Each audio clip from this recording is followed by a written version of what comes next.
हुडकेश्वर ठाण्यामध्ये मागच्या 1.5 महिन्यापूर्वी एक गुन्हा दाखल झाला होता, ज्यामध्ये 18 तोळे जवळपास सोनं चोरीला गेलेलं होतं। त्या तपासात आम्ही होतो, आमची टीम पूर्ण होती आणि क्राईमची टीम लागलेली होती।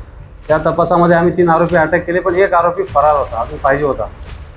आणि त्याच्या तपासामध्ये आम्हाला असं समजलं की तो महिलांगे म्हणून तो कुख्यात आरोपी आहे, नावाजलेला आरोपी आहे, त्यांच्याकडे सोबत तो राहत आहे आणि त्याचा दुसरा एक प्रणाल म्हणून एक साथीदार त्याच्यासोबत तो राहत आहे, असे दोघं तिघं राहत आहे।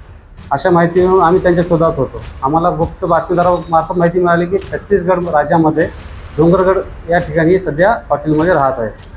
त्या माहितीच्या आधारावर आम्ही माननीय विजयकांत सागर साहेब झोन 4 यांच्या मार्गदर्शनाखाली व PI साहेबांच्या मार्गदर्शनाखाली, सगळे आजनी साहेबांच्या मार्गदर्शनाखाली आम्ही छत्तीसगड येथे गेलो आणि त्या ठिकाणी गुप्त बातमीदार तिथे पण लावून त्यांच्या मार्फतीने माहिती घेतली असता एका हॉटेलचे आम्हाला नाव मिळाले।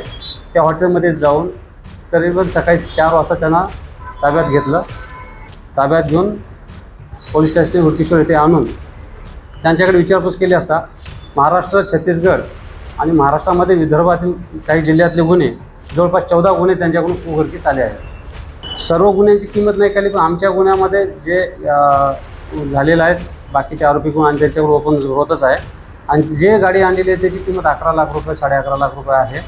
आणि यांच्या मागे आमचे वरिष्ठ सर्व DCP साहेब, ACP साहेब, आजनी, PI साहेब यांचे मार्गदर्शन आहे आणि पूर्ण टीम वर्क करून मध्ये हे काम झालेलं आहे। तांत्रिक विश्लेषणातून पण याचा फायदा झालेला आहे।